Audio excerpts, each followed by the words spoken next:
The sound of shattering glass jolted me from my reverie. I rushed to the kitchen, my heart pounding, to find Emily standing amidst a sea of broken shards, her eyes brimming with tears. "I'm sorry, Mom," she whispered, her voice trembling. "I was trying to reach the good glasses for graduation, and I dropped them." I exhaled, relief washing over me. "It's okay, sweetheart. Are you hurt?" She shook her head, and I carefully navigated the minefield of glass to reach her. As I wrapped my arms around her, I couldn't help but notice how tall she'd grown. My stepdaughter was no longer the little girl I'd first met all those years ago. "Where's Dad?" Emily asked, her voice muffled against my shoulder. I stiffened involuntarily. "Working late again, I suppose?" Emily pulled away, her eyes searching mine. "He's been working late a lot lately, hasn't he?" Before I could respond, the front door slammed, and Daniel's voice boomed through the house. "Evelyn? Emily? Where are you two?" I felt Emily tense beside me. "In the kitchen," I called out, forcing a cheeriness I didn't feel into my voice. Daniel appeared in the doorway, his tie loosened and his shirt rumpled. His eyes widened as he took in the scene before him. "What happened here?" "Just a little accident," I said, moving to grab the broom. "Nothing to worry about." "Nothing to worry about?" Daniel's voice rose. "Those were my grandmother's crystal glasses, Evelyn. How could you be so careless?" I froze, broom in hand. "I wasn't. It was my fault, Dad," Emily interjected. "I was trying to get them down for graduation, and—" "Graduation?" Daniel's brow furrowed. "That's not for another week, is it?" The silence that followed was deafening. I watched as realization dawned on Emily's face, quickly followed by hurt and disappointment. "It's this Saturday, Dad," she said quietly. "I reminded you last week, remember?" Daniel ran a hand through his hair, looking flustered. Of course. I've just been so busy with work lately, it must have slipped my mind." I felt a familiar anger bubbling up inside me. "Maybe if you were home more often, these things wouldn't slip your mind," I snapped. Daniel's eyes narrowed. "What's that supposed to mean?"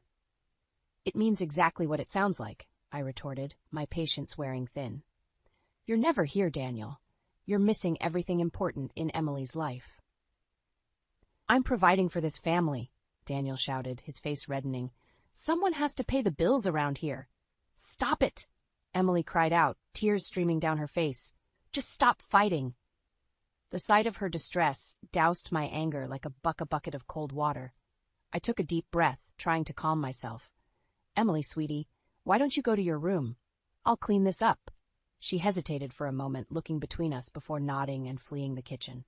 As soon as she was gone, Daniel rounded on me. "What the hell was that about, Evelyn? Undermining me in front of my own daughter?" I met his gaze steadily. "Your daughter needs you present, Daniel, not just your money." He scoffed. "You don't know what you're talking about. I'm doing everything I can for this family." As he stormed out of the kitchen, I couldn't help but wonder if that was true. The nagging doubts I'd been pushing aside for months came rushing back. Where was he really going all those late nights? Why did he always smell faintly of perfume I didn't wear? I gripped the broom tightly, my knuckles turning white. Something had to change, and soon. For Emily's sake, and for my own. I couldn't shake the feeling that something was terribly wrong.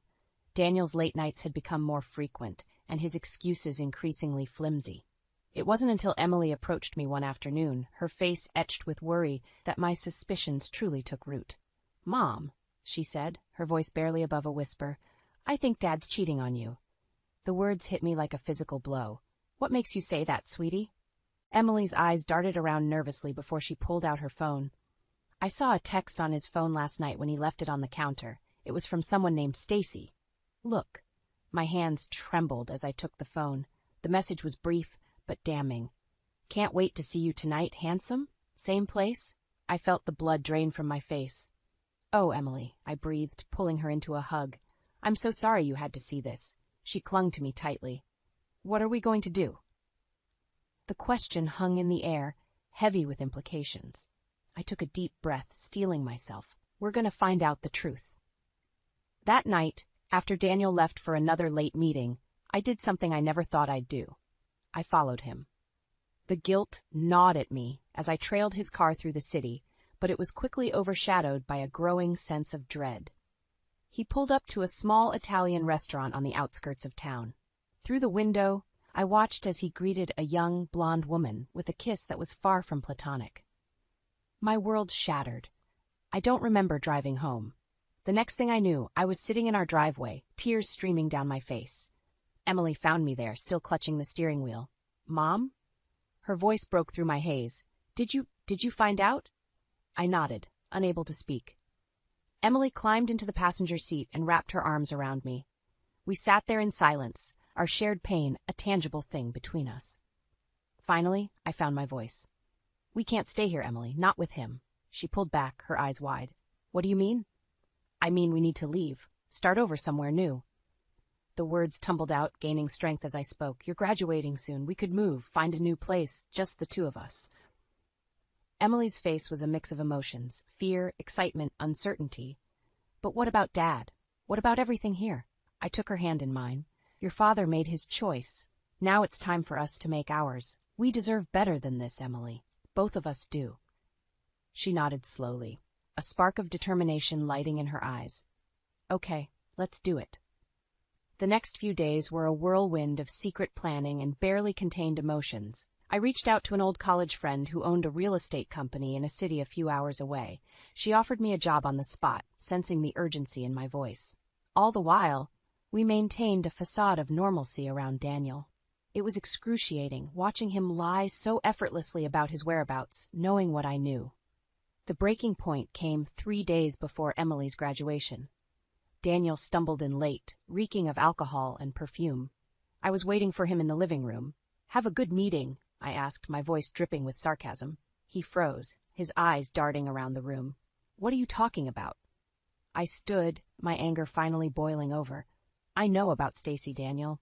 I know everything." The color drained from his face. "Evelyn, I can explain." "Save it," I snapped. "I don't want to hear your excuses. I want you out of this house, now." He stumbled towards me, reaching out. "Please, let's talk about this. We can work it out."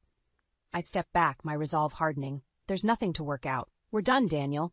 Emily and I are leaving after her graduation. Don't try to stop us." As I watched him crumble before me, I felt a strange mix of sadness and relief. The life we had built was over, but a new one was just beginning. Emily and I would face it together, stronger for having weathered this storm. I turned and walked away, leaving Daniel standing alone in the wreckage of our marriage. The future was uncertain, but for the first time in years, I felt hope. The morning after my confrontation with Daniel, I woke to find the house eerily quiet. A note on the kitchen counter told me he'd gone to stay with a friend for a few days. I crumpled it up, a mix of relief and anxiety churning in my stomach. Emily padded into the kitchen, her eyes red-rimmed from a sleepless night. "Is he gone?" I nodded, pulling her into a hug. "For now. But we need to move fast, sweetie. Are you sure you're okay with this?" She pulled back, her jaw set with determination. "I'm sure, Mom. We deserve better." I squeezed her hand, marveling at her strength. "All right, then. Let's get to work." The next few days were a whirlwind of activity. I reached out to my old college friend, Sarah, who owned a real estate company in a city 3 hours away. When I explained our situation, she didn't hesitate. "Evelyn, I have the perfect position for you," Sarah said, her voice crackling over the phone. "We need a new head of marketing, and with your experience, you'd be perfect. When can you start?" I felt a weight lift off my shoulders. "After Emily's graduation next week." "Is that too soon?" "Not at all. I'll email you the details. And Evelyn, you're doing the right thing." With a job secured, I turned my attention to finding us a place to live. Emily and I huddled over my laptop, scrolling through apartment listings. "What about this one?" Emily pointed to a cozy 2-bedroom near her new school. I clicked on it, scanning the details. "It's perfect, Em. Let's schedule a virtual tour." As we made plans, I couldn't help but feel a twinge of guilt. Daniel had been a part of our lives for so long. Was I doing the right thing, uprooting everything? My doubts were shattered that evening when Daniel came home unexpectedly. The smell of alcohol hit me before I even saw him. "Evelyn," he slurred, stumbling into the living room, "we need to talk." I stood, putting myself between him and Emily. "You're drunk, Daniel. This isn't the time." He lurched forward, grabbing my arm. "No, you can't leave me. I won't let you." Emily jumped up, her face pale. "Dad, stop it. You're hurting her." His grip tightened, and I winced. "Daniel, let go, now." For a moment, I saw a flicker of the man I'd once loved in his eyes. Then it was gone, replaced by anger and fear. He released me, stumbling back. "You'll regret this," he muttered, before storming out of the house. As the door slammed behind him, Emily burst into tears. I pulled her close, my own heart racing. "It's okay, sweetie, we're okay," I murmured, stroking her hair. She looked up at me, her eyes wide with fear. "What if he tries to stop us?" I took a deep breath, steeling myself. "He won't. I won't let him." That night, after Emily had finally fallen asleep, I sat at the kitchen table, my mind racing. I knew we had to leave sooner than planned. Daniel's outburst had made that clear. I pulled out my phone, dialing Sarah's number. She answered on the second ring. "Evelyn? Is everything okay?" I took a shaky breath. "Sarah, I hate to ask this, but is there any way we could move up my start date? Things have escalated here." There was a pause, and I held my breath.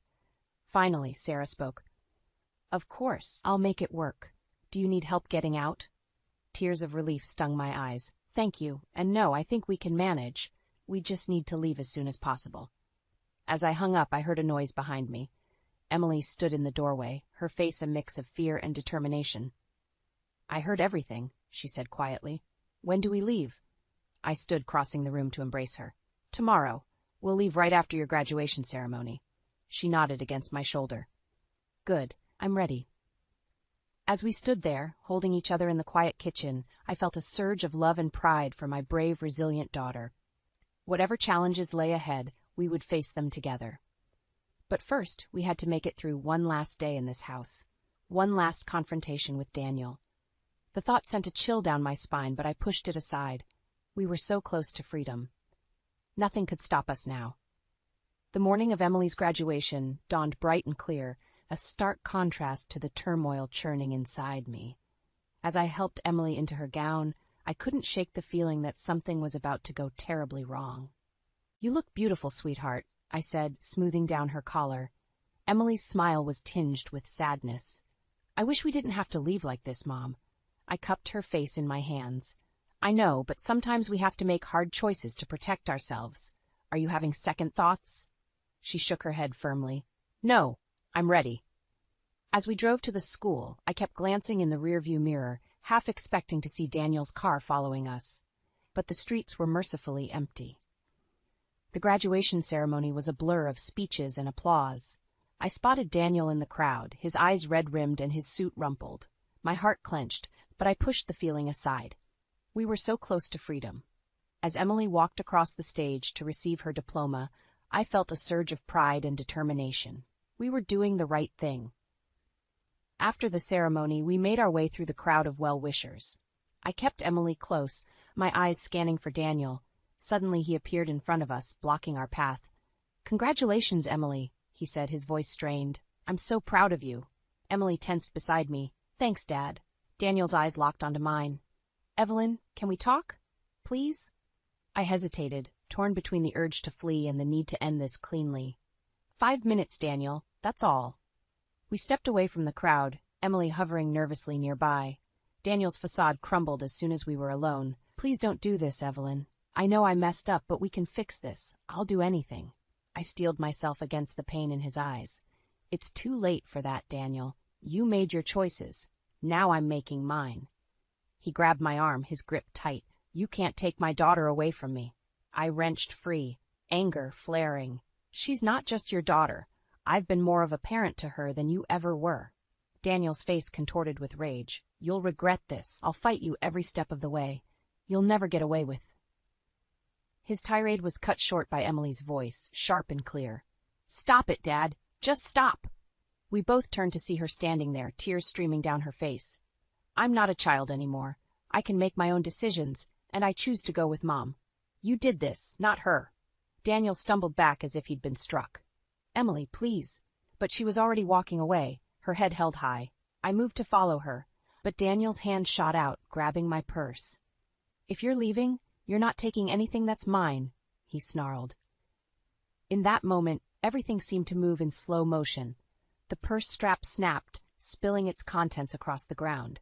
Among the scattered items was a small velvet box, the one containing my grandmother's ring, the last piece of my life before Daniel. As he bent to snatch it up, a fierce protectiveness surged through me. I lunged forward, my hand closing around the box just as his fingers grazed it. "This isn't yours," I hissed, clutching the box to my chest. Our eyes met, and for a moment, I saw the man I'd fallen in love with all those years ago. Then his face hardened, and he straightened up. "Fine," he spat. "Take it. Take everything. But don't think this is over." As he stormed away, I felt a hand on my shoulder. Emily stood beside me, her face a mix of determination and fear. "Are you okay, Mom?" I nodded, my heart racing. "I am now. Let's go home, pack our things, and get out of here." As we walked to the car, I realized that this was it, the point of no return. We were leaving behind everything we knew, stepping into an uncertain future. But looking at Emily's brave face, I knew we could handle whatever came next. We had each other, and that was all that mattered. The day before Emily's graduation, I woke with a start, my heart pounding. Time was running out, and we still had so much to do. I crept downstairs, careful not to wake Daniel, who had finally come home late last night. In the dim light of dawn, I began gathering the last of our important documents: birth certificates, passports, bank statements, anything we'd need for our new life. As I rifled through Daniel's desk, my hands trembling, I stumbled upon something that made my blood run cold. A prenuptial agreement. One I had never seen before, let alone signed. My mind raced as I scanned the document. According to this, if we divorced, I would be entitled to nothing. No alimony, no share of our assets. How could I have missed this? Just then, I heard footsteps on the stairs. Panic surged through me as I quickly shoved the document into my bag and tried to look casual. Daniel appeared in the doorway, his eyes narrowing as he took in the scene. "What are you doing in here so early?" I forced a smile. "Just organizing some papers for Emily's college applications. You know how scattered she can be." He grunted, unconvinced. "Right. Well, don't mess with my stuff." As he shuffled to the kitchen, I let out a shaky breath. That was too close. The rest of the day passed in a blur of last-minute preparations. Emily and I packed our bags in secret, hiding them in the trunk of my car under the guise of donating old clothes. As evening fell, Daniel announced he was going out. "Got a work thing," he muttered, not meeting my eyes. The moment the door closed behind him, Emily turned to me. "Mom, there's something I need to tell you." Her tone sent a chill down my spine. "What is it, sweetie?" She took a deep breath. "I overheard Dad on the phone last night. He knows we're planning to leave. He's going to try to stop us after the graduation ceremony." My mind reeled. How could he know? Had we been too careless? "Did you hear anything else?" I asked, trying to keep my voice steady. Emily shook her head. "Just that he was going to take care of it tomorrow." I sank onto the couch, my head in my hands. Everything we'd planned was falling apart. With the prenup I'd discovered and Daniel's knowledge of our escape, we were more trapped than ever. "What are we going to do?" Emily's voice was small, scared. I looked up at her, my brave, beautiful daughter who had already been through so much. In that moment, I knew I had to be strong for her. "We're going to change the plan," I said, my voice firmer than I felt. "We can't wait until after the ceremony. We need to leave tonight." Emily's eyes widened. "But what about graduation? My diploma?" "I know it's not ideal, sweetheart, but your safety is more important than a piece of paper. We can get your record sent to your new school later." She nodded slowly, understanding the gravity of the situation. "Okay, what do we do?" I stood up, my mind racing. "Pack only what you absolutely need. We'll leave in an hour while your father's still out." As Emily hurried upstairs, I pulled out my phone and dialed Sarah's number. "Sarah, it's Evelyn. I hate to ask this, but is there any way we could come tonight? Things have escalated here." There was a pause. Then Sarah's voice came through, warm and reassuring. "Of course, Evelyn. I'll have everything ready for you. Just be safe, okay?" Tears pricked my eyes. "Thank you. We will." I hung up and took a deep breath, steeling myself for what was to come. This wasn't how I'd imagined our fresh start, sneaking away in the dead of night, but sometimes the path to freedom isn't straight or easy. As I began gathering our things, I heard a car pull into the driveway. My heart stopped. Daniel was home early. In that moment, I knew our window of opportunity was closing fast. It was now or never. We had to leave, and we had to leave now. "Emily," I called up the stairs, my voice urgent. "It's time. We have to go. Now." My heart pounded as I heard Daniel's key in the lock. Emily appeared at the top of the stairs, her eyes wide with panic. "Go out the back." I whispered urgently. I'll distract him. She nodded, slipping silently down the stairs and towards the kitchen. I took a deep breath and moved to intercept Daniel. He stumbled through the door, reeking of alcohol. His eyes narrowed as he saw me. What are you doing up? I forced a smile. Couldn't sleep. How was your work thing? He grunted, pushing past me. Fine. Where's Emily? Asleep, I lied smoothly. Big day tomorrow, remember? Daniel paused, his gaze sharpening. Right. Graduation. I held my breath as he looked around suspiciously. Had he noticed the missing photos, the empty spaces where our lives used to be? Suddenly, a crash echoed from the kitchen. Daniel's head snapped up. What was that? Before I could stop him, he was striding towards the sound. I followed, my heart in my throat. We burst into the kitchen to find Emily frozen by the back door, a broken vase at her feet. Her overnight bag was clutched in her hand.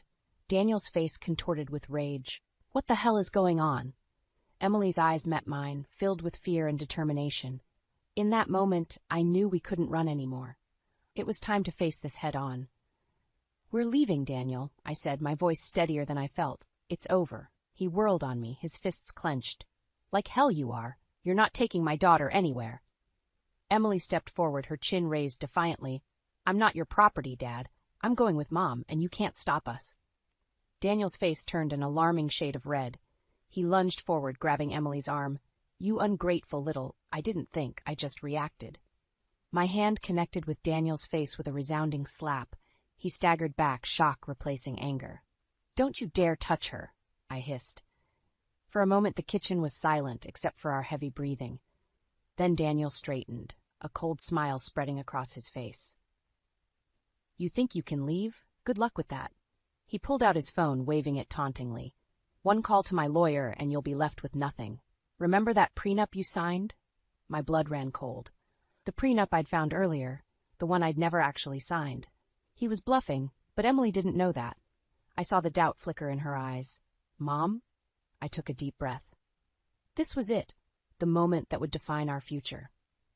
I could cave to Daniel's threats, stay in this toxic marriage for financial security, or I could take a leap of faith, trusting in the strength Emily and I had built together. You're right, Daniel, I said calmly. I might walk away with nothing material, but I'll have what matters most, my integrity and my daughter. I turned to Emily, holding out my hand. It's your choice, sweetheart. Whatever you decide, I'll support you.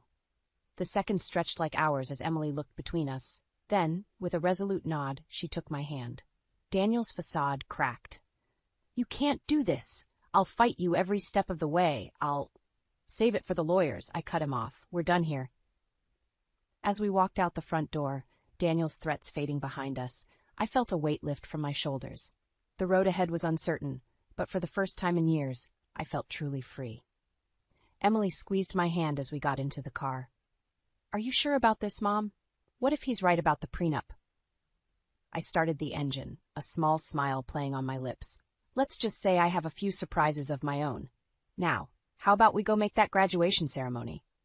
As we drove away from the house that had been our prison for so long, I knew the hardest part was yet to come. But with Emily by my side, I was ready to face whatever challenges lay ahead. The sun was just peeking over the horizon as we hit the highway, painting the sky in hues of hope. It was a new day in more ways than one, and we were finally, truly, on our way to a better life. The key turned in the lock of our new apartment, and as the door swung open, I felt a rush of emotions, relief, excitement, and a lingering fear that this was all too good to be true. Emily stepped in behind me, her eyes wide as she took in our new home. We did it, Mom, she whispered, a smile breaking across her face. I pulled her into a tight hug, feeling the tension of the past few days finally start to ebb away. We sure did, sweetheart. As we began to unpack our meager belongings, my phone buzzed incessantly. Daniel's name flashed on the screen, along with a barrage of increasingly angry text messages. I silenced the phone, pushing down the guilt and anxiety that threatened to surface. Is that Dad? Emily asked, her voice tight. I nodded, forcing a reassuring smile. Don't worry about it. He'll calm down eventually. But as the day wore on, Daniel's messages became more frantic and threatening. By evening, my phone was ringing nonstop, and I could feel my resolve starting to crumble. Maybe I should talk to him, I muttered, more to myself than to Emily. She grabbed my hand, her eyes fierce. No, Mom. Remember why we left. Don't let him manipulate you. I squeezed her hand, drawing strength from her determination. You're right. We're in this together. Just as we were settling in for our first night in our new home, a loud banging on the door made us both jump. Daniel's voice, slurred and angry, echoed through the apartment. Evelyn, I know you're in there. Open this door right now. Emily's face drained of color. How did he find us? My mind raced. Had I been careless? Left a trail somehow? The banging intensified, and I could hear our neighbors starting to stir. Emily, go to your room and lock the door, I said, my voice steadier than I felt. Call the police. As she disappeared down the hall, I approached the door, my heart pounding. Daniel, you need to leave. Now. Not until you open this door and talk to me, he roared. You can't just take my daughter and run. I leaned against the door, feeling it shake with each of his blows. She's not just your daughter, Daniel, and we're not coming back. It's over. His voice dropped, taking on a pleading tone that made my stomach churn. Evelyn, please, I'm sorry, I'll change, we can work this out. For a moment I hesitated. The familiar pull of his manipulations tugged at me, years of conditioning threatening to override my resolve. Then I heard Emily's voice, soft but firm, from behind me. Mom, the police are on their way. Stay strong. Her words snapped me back to reality. I straightened up, my voice clear and unwavering. Daniel, I'm not opening this door. If you don't leave now, you'll be arrested. Is that what you want Emily to see? There was a long pause, broken only by the sound of approaching sirens. Then, with a final defeated thud against the door, I heard Daniel's footsteps retreating. As the police arrived, taking statements and ensuring our safety, I felt a strange mix of exhaustion and exhilaration. We had faced our final test and come out stronger. Later that night, as Emily slept peacefully in her new room, I sat by the window, watching the city lights flicker. My phone buzzed one last time, a text from Daniel. I'm sorry, I'll sign the papers, just take care of her. Tears pricked my eyes as I realized the magnitude of what we'd accomplished. We had broken free, faced our fears, and come out the other side. The road ahead wouldn't be easy, but we had each other, and that was enough. As the first light of dawn broke over the horizon, I felt a sense of peace settle over me. We had weathered the storm, and now, finally, we could begin to rebuild our lives on our own terms. The future was ours to shape, and for the first time in years, I was excited to see what it would bring. The day I served Daniel with divorce papers was the day I truly reclaimed my life. My hands shook as I watched him read through the documents, his face cycling through shock, anger, and finally defeat. Alimony? He sputtered, looking up at me with disbelief. After everything I've done for you and Emily? I stood my ground, channeling all the strength I'd built over the past months. Everything you've done? You mean the neglect, the lies, the infidelity? Yes, Daniel. Alimony, for the emotional turmoil you've put us through. He slumped in his chair, the fight draining out of him. You're really going through with this, aren't you? I am, I said firmly. It's time we both moved on. As I turned to leave, Daniel's voice stopped me. Evelyn, I'm sorry for everything. I paused at the door, not turning back. I know, Daniel, but sometimes sorry isn't enough. Walking out of that office, I felt a weight lift off my shoulders. The road ahead wouldn't be easy, but for the first time in years, I felt truly free. Back at our new apartment, Emily was waiting, her face a mix of anxiety and hope. How did it go? I pulled her into a hug. It's done, sweetheart. We're starting our new life on our own terms. Tears welled up in her eyes. I'm proud of you, Mom. We did it. As we settled into our new routine, challenges arose. There were tight budgets to navigate, a new job for me to adjust to, and Emily's transition to college life. But through it all, our bond grew stronger. One evening, as we sat on our small balcony watching the sunset, Emily turned to me with a serious expression. Mom, I need to tell you something. My heart skipped a beat. What is it, honey? She took a deep breath. I've been thinking about changing my major. I know we talked about business, but I want to study social work. I want to help other families like you helped us. Tears pricked my eyes as I pulled her close. Oh, Emily, I'm so proud of you. You follow your heart, always. As the weeks turned into months, our new life took shape. I threw myself into my work, finding a sense of purpose I'd long forgotten. Emily thrived in her studies. her passion for helping others growing with each passing day. Daniel, true to his word, signed the divorce papers without contest. The alimony payments helped ease our financial burden, allowing us to focus on healing and growth. 1 year to the day after we left our old life behind, Emily and I stood in our living room, surrounded by friends from work and school. The room buzzed with laughter and conversation, a far cry from the tense silences of our past. As I looked around at the life we'd built, I felt a surge of pride and gratitude. We had faced our fears, overcome obstacles, and emerged stronger than ever. Emily appeared at my side, linking her arm through mine. "Penny for your thoughts, Mom?" I smiled, squeezing her hand. "Just thinking about how far we've come, how strong we are together." She nodded, her eyes shining. "We make a pretty good team, don't we?" "The best," I agreed. As the party continued around us, I realized that this moment of joy, of peace, of true connection, was what I'd been fighting for all along. Not just for Emily, but for myself too. We had rewritten our story, transforming pain into strength, fear into courage. And as I looked towards the future, I knew that whatever challenges lay ahead, we would face them together. Our journey wasn't over. In many ways, it was just beginning. But now we were writing our own story, on our own terms, and that made all the difference. As the night wound down and our guests departed, Emily and I stood at the window, watching the city lights twinkle below. She leaned her head on my shoulder, a contented sigh escaping her lips. "You know, Mom," she said softly, "I used to think happily ever afters were just for fairy tales, but now I think maybe we've found ours." I wrapped my arm around her, my heart full. "You're right, sweetheart, this is our happily ever after, and we've earned every bit of it." As we stood there, bathed in the soft glow of our new life, I knew that we had not just survived, we had triumphed, and our story, our real story, was only just beginning. The crystal wine glass shattered against the wall, mere inches from my head. I flinched, my heart racing as I stared at my mother-in-law, Carol, her face contorted with rage. "How dare you speak to me that way in my own home?" she shrieked, her perfectly manicured finger pointing accusingly at me. I took a deep breath, steadying myself. "Carol, I've had enough of your constant criticism and meddling. This may be your house, but I'm your son's wife, and I deserve respect." The tension in the dining room was palpable. My husband, Mike, sat frozen at the table, his eyes darting between his mother and me. The other dinner guests shifted uncomfortably in their seats, clearly wishing they were anywhere but here. Carol's nostrils flared as she advanced towards me.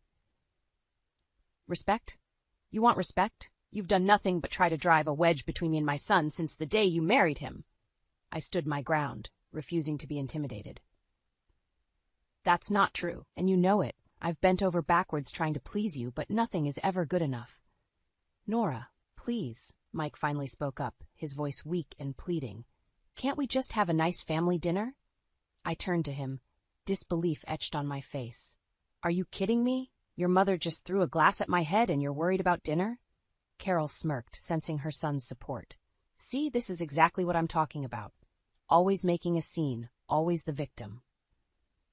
"Mom, that's enough," Mike said, but his tone lacked any real conviction. I felt a surge of anger and disappointment. This was the moment I'd been waiting for, the moment I thought Mike would finally stand up to his mother and defend me. But here he was, meekly trying to placate both sides instead of taking a stand. "You know what?"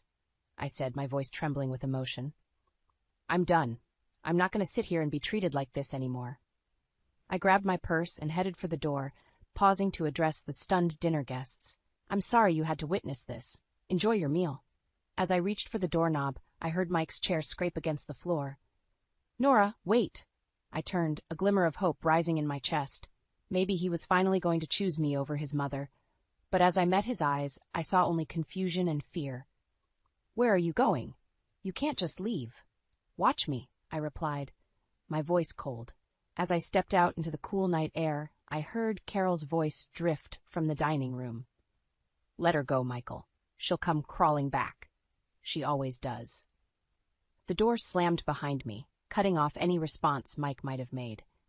I stood on the porch for a moment, my hands shaking as the reality of what had just happened washed over me. For years I'd put up with Carol's subtle jabs and manipulations, always hoping that Mike would see through her act and stand by me. but tonight had made it crystal clear where his loyalties truly lay. As I walked to my car, I felt a strange mix of anger, sadness, and relief. For the first time in years, I felt like I could breathe. I'd finally stood up for myself, even if it meant standing alone.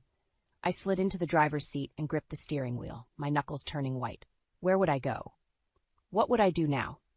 The questions swirled in my mind, but one thing was certain. I couldn't go back to the way things were. As I started the engine, my phone buzzed with a text from Mike. "Please come back. We can work this out." I stared at the message, tears blurring my vision. Part of me wanted to turn around, to believe that things could change, but a stronger part knew that this was just the beginning of a long, difficult journey. I put the phone down and pulled out of the driveway, leaving behind the house that had never truly felt like home. As I drove into the night, I realized that for the first time in years, I was steering my own course, and it felt exhilarating. I stared at Mike across the kitchen table, my coffee growing cold between my hands. His eyes were pleading, but I couldn't shake the memory of that disastrous dinner party 2 weeks ago. "Nora, please, this job offer is a fresh start for us," Mike said, sliding a glossy brochure towards me. "We could leave all this drama behind." I picked up the brochure, eyeing the picturesque suburban homes. "And your mother, what about her?" Mike sighed, running a hand through his hair. "She'll stay here, of course.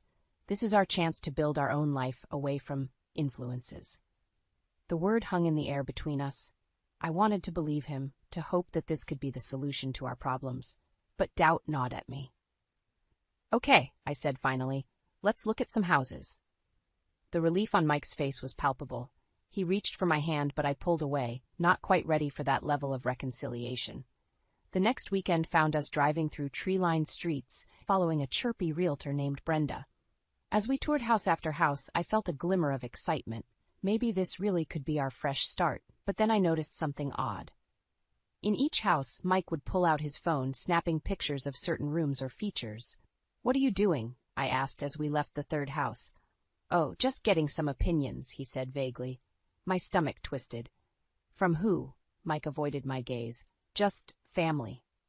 I knew exactly which family he meant. As we entered the fourth house, my phone buzzed. A text from Carol. "That kitchen is far too small for entertaining. And those carpets, tell Michael to keep looking." I nearly dropped my phone. "Mike," I hissed, "have you been sending pictures to your mother this whole time?" He had the decency to look sheepish. "She just wants to help, Nora. She has great taste." "This isn't her house," I snapped, louder than I intended. Brenda, who had been chattering about crown molding, fell silent. "Is everything all right?" she asked, her smile faltering. "It's fine," Mike said quickly. "Nora's just a bit overwhelmed. Maybe we could have a moment?" Brenda nodded and stepped outside. As soon as the door closed, I rounded on Mike.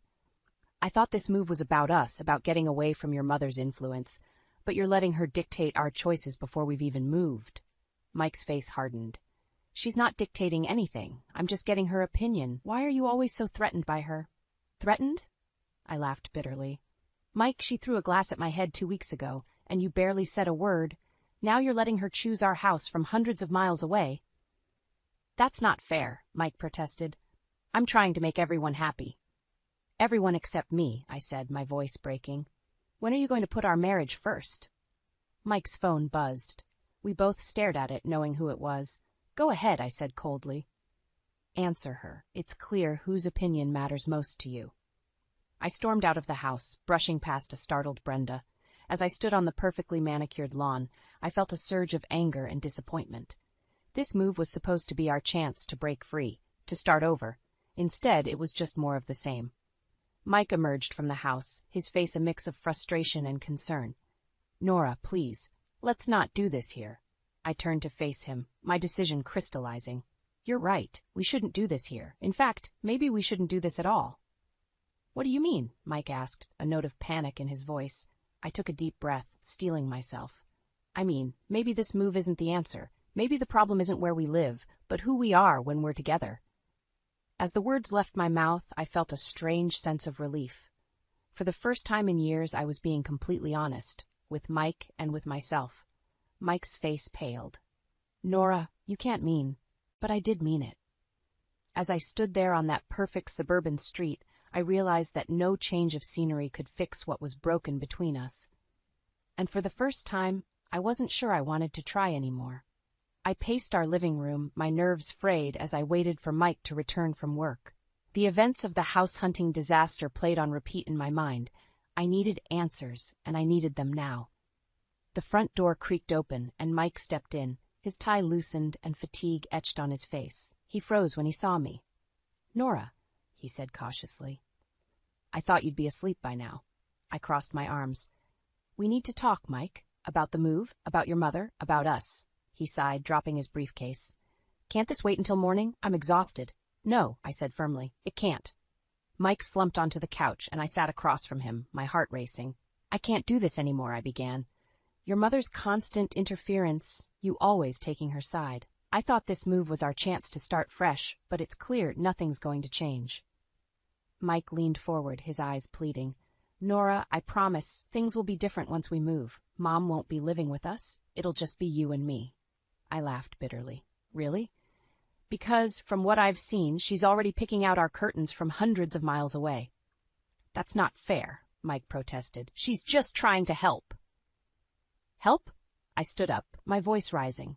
"Mike, she's controlling every aspect of our lives, and you're letting her." Mike's face hardened. "You're overreacting. Mom's not going to live with us. I've already told her that." A glimmer of hope sparked in my chest. "You have?" He nodded.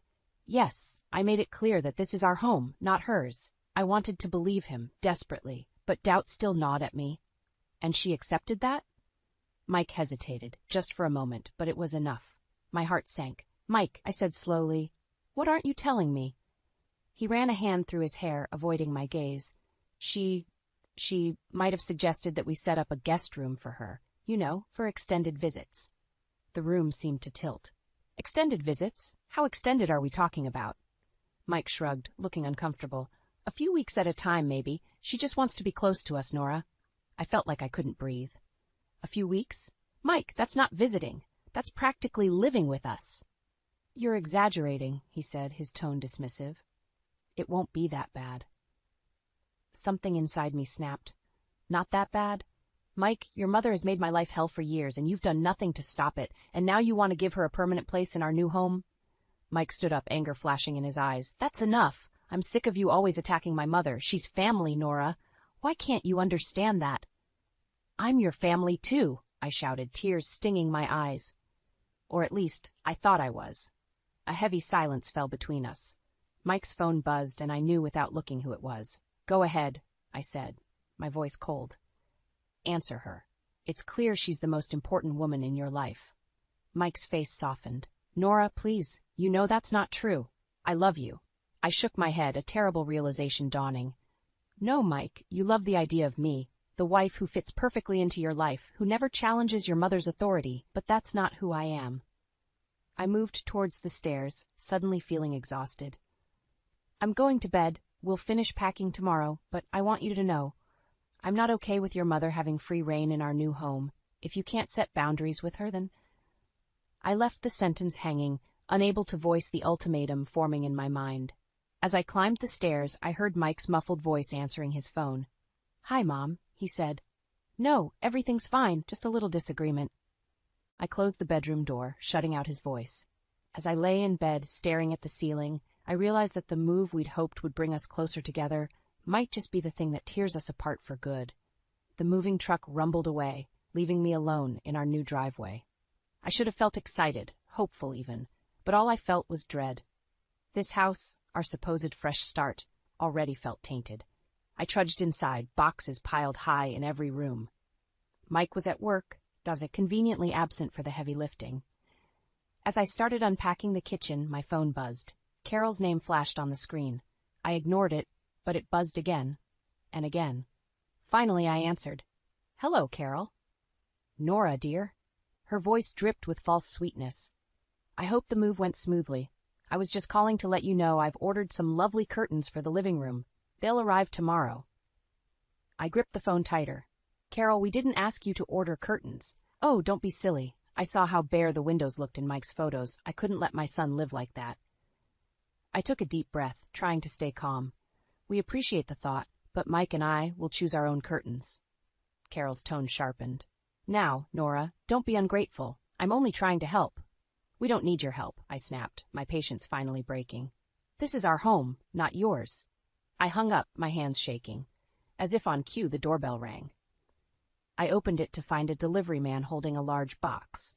Delivery for Carol Johnson, he said. I stared at the box, realization dawning. That's not me, but I know who it's for.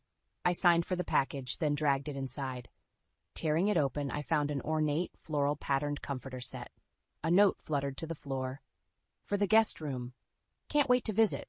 Love, Mom. Red clouded my vision. I stormed upstairs to what was supposed to be my home office, only to find it already set up as a guest room. Mike's doing, no doubt. I was still seething when Mike came home hours later. He walked in, a forced smile on his face. Hey, honey, how was the move?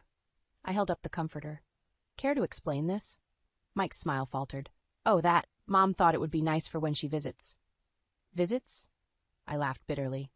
Mike, she's already treating this place like her second home, and you're letting her. He sighed, loosening his tie. Nora, please, can't we just enjoy our new home without fighting? How can I enjoy it when your mother's presence is everywhere?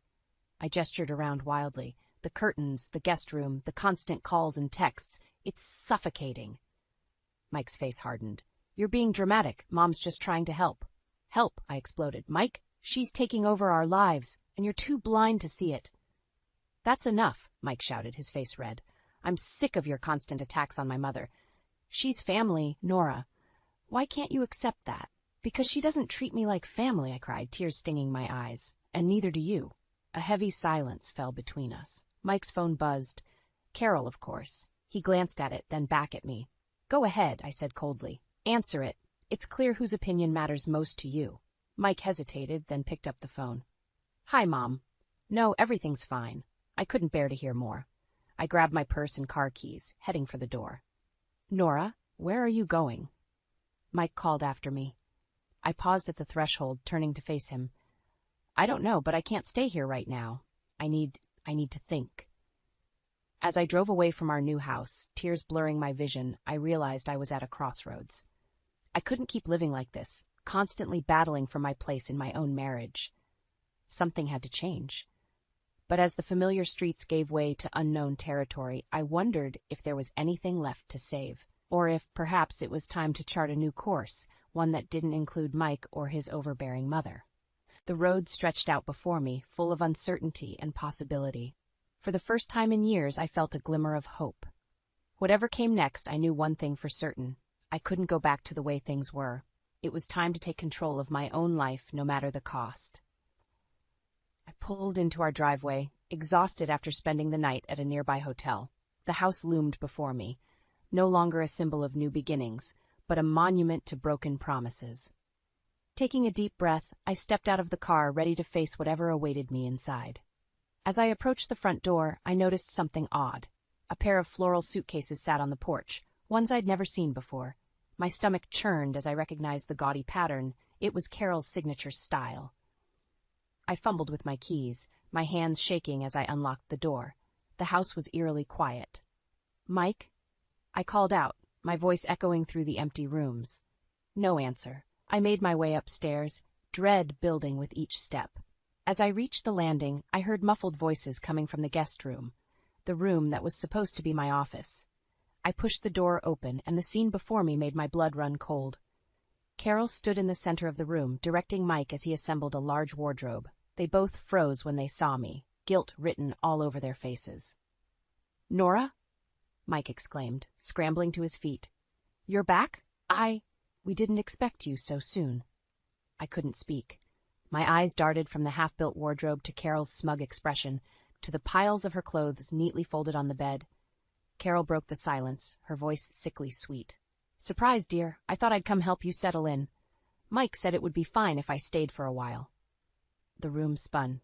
I gripped the doorframe to steady myself. A while? I managed to choke out. Mike stepped towards me, his hands raised in a placating gesture. Now, Nora, don't overreact. Mom's just here to help us get settled. It's temporary. Temporary? I laughed, the sound bordering on hysterical. Mike, she's building a wardrobe. She's unpacking her clothes. This isn't temporary. This is moving in. Carol clucked her tongue.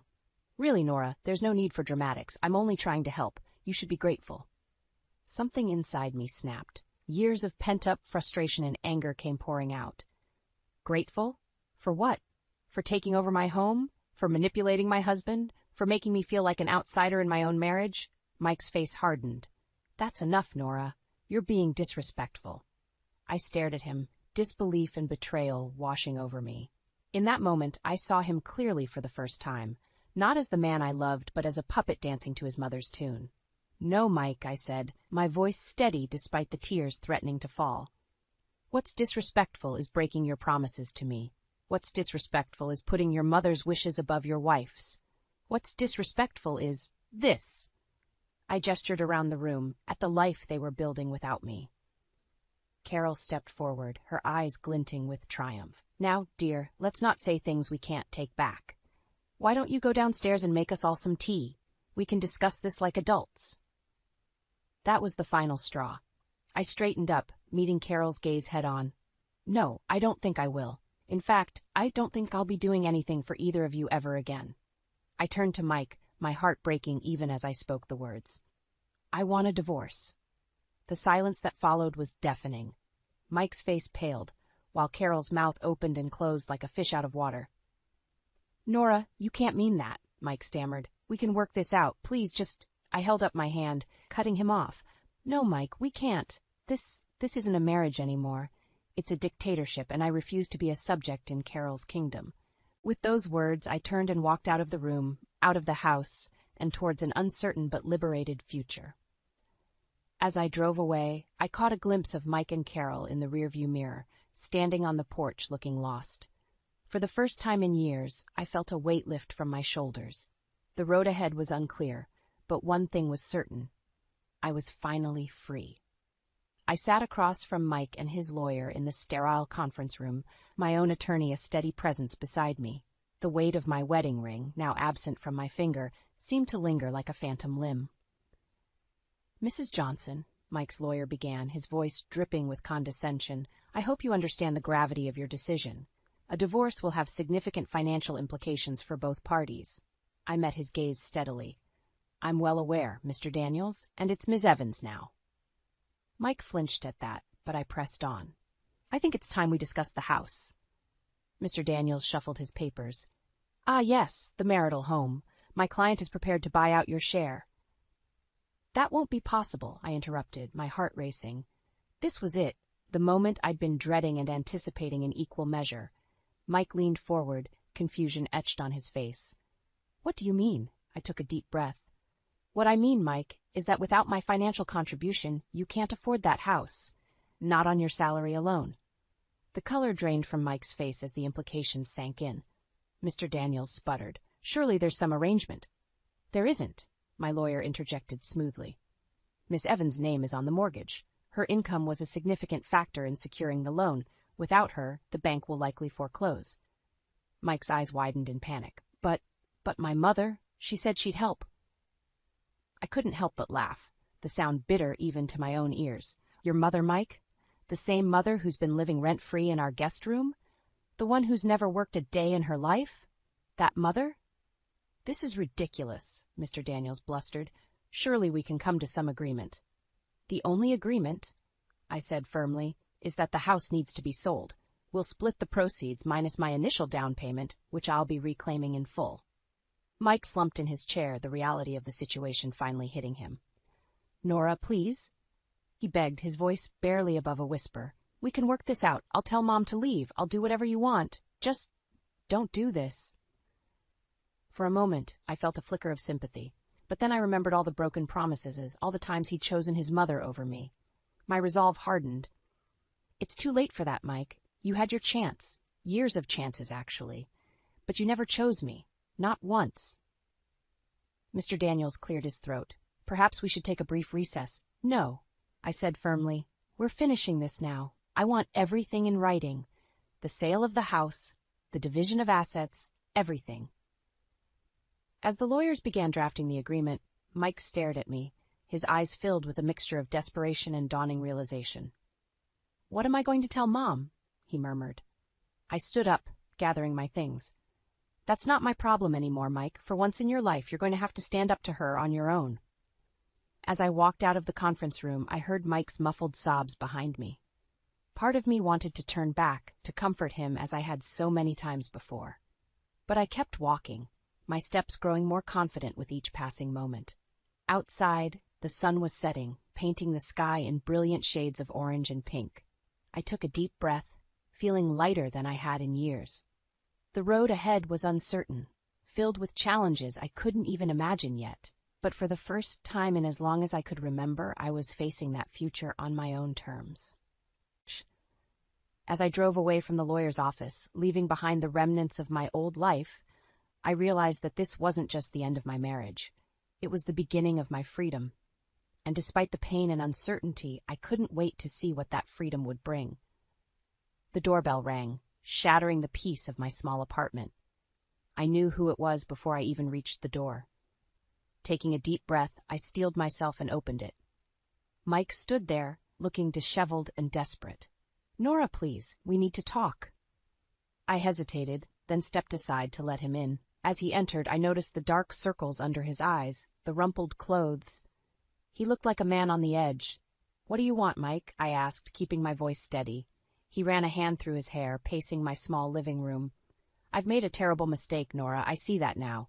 Please, give me another chance. I'll do anything." I crossed my arms, my resolve wavering for just a moment. "Anything?" "Yes." He grabbed my hands, his eyes pleading. "I'll tell Mom to back off. I'll set boundaries. Hell, I'll cut her off completely if that's what it takes. Just please don't go through with this divorce." For a split second, I allowed myself to imagine it. A life where Mike finally stood up to his mother, where we could be happy together. But then reality came crashing back. "And how long would that last, Mike?" I asked, gently pulling my hands away. "A week? A month? How long before you start feeling guilty and let her back in?" His face fell. "It won't be like that this time, I promise." I shook my head, a sad smile on my face. "You've made that promise before, many times, and you've broken it every single time." Mike's desperation turned to anger. "What do you want from me, Nora? I'm trying here." "Now," I said, my own anger rising.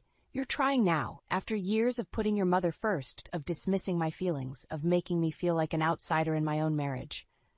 Why now, Mike? Is it because you're finally facing consequences?" He flinched as if I'd slapped him. "That's not fair." "Isn't it?" I challenged. "Tell me, if I hadn't threatened divorce, if I hadn't pointed out that you can't afford the house without me, would you be here right now, making these promises?" His silence was answer enough. I took a deep breath, steadying myself for what I knew I had to say. "Mike, I appreciate that you're trying. I really do. But it's too late. The trust between us is broken, and I don't think it can be repaired."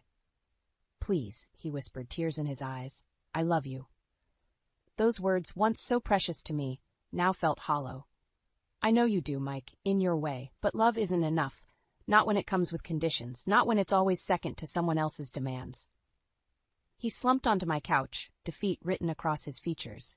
"What am I supposed to do without you?" For a moment, I felt a surge of sympathy, but I pushed it down, reminding myself of all the times I'd felt lost and alone in our marriage. "You'll figure it out, Mike. You're stronger than you think, and maybe this is your chance to figure out who you are outside of your mother's influence." He looked up at me, a glimmer of understanding in his eyes. "I've really messed everything up, haven't I?" I nodded, feeling a weight lift from my shoulders. "Yes, you have, but it's not too late to start over. Just not with me." Mike stood up slowly, looking around my apartment as if seeing it for the first time. "This is really it, isn't it? We're really over." "Yes," I said softly. "We are." As I showed him to the door, he turned to me one last time. "I'm sorry, Nora, for everything." I gave him a small smile. "I know, I'm sorry too." As the door closed behind him, I leaned against it, tears finally falling, but they weren't tears of sadness or regret. They were tears of relief, of release. I had faced my final test, stood my ground against the man I had once thought was my soulmate, and I had come out stronger. As I wiped my eyes and straightened up, I felt a sense of peace wash over me. The road ahead was still uncertain, but for the first time in years, I was excited to see where it might lead. My new life, my true life, was just beginning. I stood in front of the mirror, adjusting my blazer and taking a deep breath. It had been exactly 1 year since the divorce was finalized, and I barely recognized the woman staring back at me. Gone was the timid, uncertain Nora who had let others dictate her life. In her place stood a confident, self-assured woman ready to take on the world. My phone buzzed with a text from my realtor. "House is officially on the market. Thought you'd want to know." I felt a strange mix of emotions as I read those words.